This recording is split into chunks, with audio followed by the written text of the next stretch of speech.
और ये 25 करोड़ लोग कौन हैं? इनमें सबसे अधिक दलित, पिछड़े और आदिवासी परिवार है। साथियों, बीते वर्षों में जन विश्वास की जो पूंजी हमने अर्जित की है, उस भरोसे को कायम रखना बहुत बड़ी जरूरत है। देश की जनता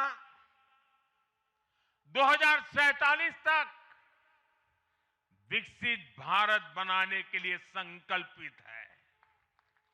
इसलिए बीते 11 वर्षों में रिफॉर्म्स की जो यात्रा हमने शुरू की है, वो अब रिफॉर्म एक्सप्रेस बन चुकी है।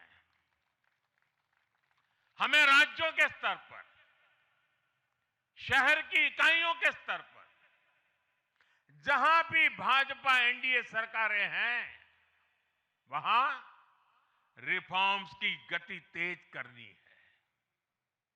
भाजपा सिटी गवर्नेंस का भी एक नया मॉडल देश के सामने प्रस्तुत कर रही है। इस लक्ष्य के साथ हम आगे बढ़ना चाहते हैं। साथियों, जब हम सत्ता में नहीं भी थे, तब भी हम अपने मूल आदर्शों से कभी नहीं भटके।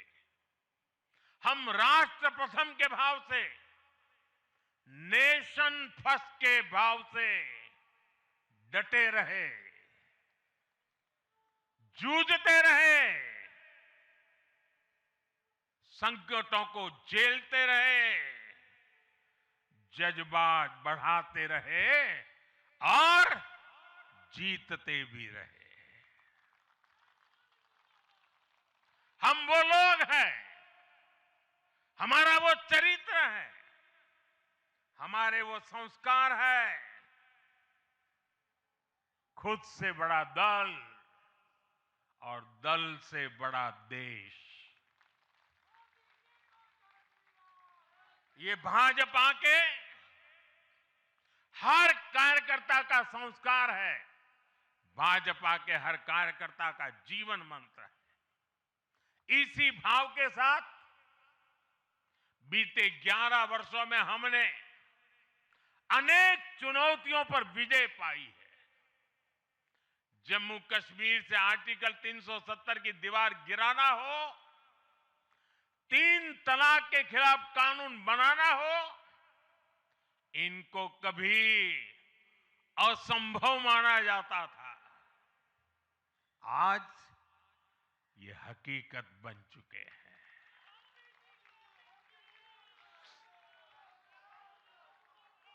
आज देश में माओवादी आतंक भी अपनी अंतिम सांसें गिन रहा है।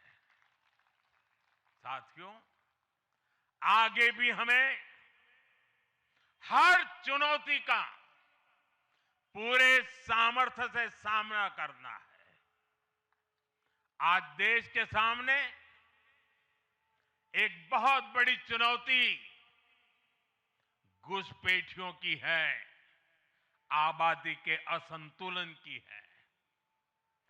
दुनिया के धनवान देश, समर्थ देश, वे भी अपने देश में जो घुसपैठिए हैं, उनकी जांच पड़ताल कर रहे हैं और उनको पकड़ पकड़ करके निकाल रहे हैं। और दुनिया उनको पूछती नहीं है कि तुम घुसपैठियों को क्यों निकाल रहे हो। तुम तो लोकतंत्र का झंडा लेकर के घूम रहे थे, तुम तो पूरे दुनिया के नवाब बन के बैठे थे, क्यों निकाल रहे हो। दुनिया में कोई अपने देश में घुसपैठियों को स्वीकार नहीं करता। भारत भी घुसपैठियों को अपने गरीबों, हमारे नौजवानों के हक कभी भी लूटने नहीं दे सकता।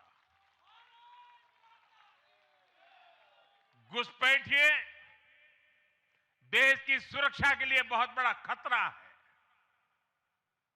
उनकी पहचान करके उन्हें वापस उनके देश भेजना बहुत आवश्यक है। इसके अलावा ऐसे राजनीतिक दल जो वोट बैंक की राजनीति में घुसपैठियों को बचा रहे हैं या उन्हें कवर दे रहे हैं, उन्हें हमें पूरी शक्ति से जनता के सामने बेनकाब करना ही होगा, उनको एक्सपोज करना ही होगा। साथियों, एक और बड़ी चुनौती अर्बन नक्सल की भी है। अर्बन नक्सल का दायरा इंटरनेशनल हो रहा है और यहां अर्बन नक्सल की बड़ी चतुराई होती है। ये यहां मीडिया वाले इतने बैठे हैं ना, अगर साल में एकाध बार भी अगर मोदी की किसी अच्छी चीज को उन्होंने ट्वीट कर दिया या टीवी पे बोल दिया या अखबार में लिख दिया, तो उस पत्रकारी तो ऐसी फजेत कर देते, उसके पीछे ऐसे पड़ जाते हैं, उसको अछूत बना देते हैं, भविष्य में वो कभी बोल ना सके ऐसा कर देते हैं। ये अर्बन नक्सल की स्टाइल है। हमको भी सालों तक ऐसा अछूत बना के रख दिया पूरे देश में भाजपा को। अब देश समझ गया है अर्बन नक्सलों के कारनामे। भारत को नुकसान पहुंचाने के लिए अर्बन नक्सली